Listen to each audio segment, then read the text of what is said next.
X-rays aren't just for investigating broken bones in people. Materials scientists use X-rays and other particles to look at the structure of solid materials. This is because the wavelength of X-rays is roughly the size of an atom, making it an excellent tool to measure the most detailed information on the atomic structure of the solid. Although when we use X-rays for medical diagnosis, we want to use the lowest possible number of X-rays to minimize any side effects.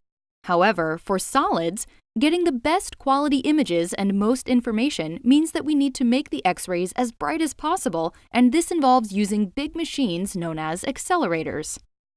There are a handful of X-ray accelerator facilities worldwide, including a future facility at Los Alamos National Laboratory.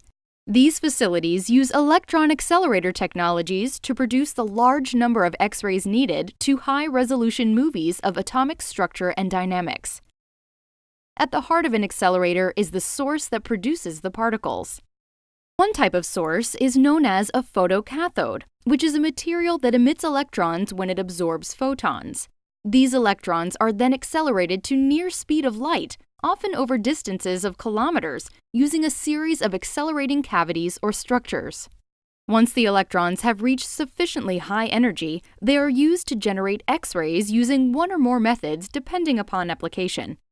Generating the electrons to start this process is very demanding on the photocathode, which starts to break down under such extreme conditions by reacting with gases or through heat damage. The more electrons that are produced, the more X-rays that can be made, but this usually causes even faster degradation of the photocathode. Doctors Hisato Yamaguchi and Nathan Moody at Los Alamos National Laboratory have a solution to this that will likely allow the design of brighter, better accelerators. They have made very thin sheets of graphene that can be wrapped around the cathode.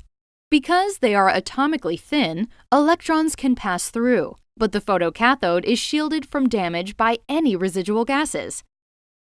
This is similar to covering a metal surface with a protective layer of another material to prevent rusting. The team's findings mean that the photocathodes can run at much higher efficiencies without reducing their lifetimes, and we can make accelerators that produce more X-rays. Dr. Yamaguchi and his team are excited about the possibilities these protective graphene shields bring.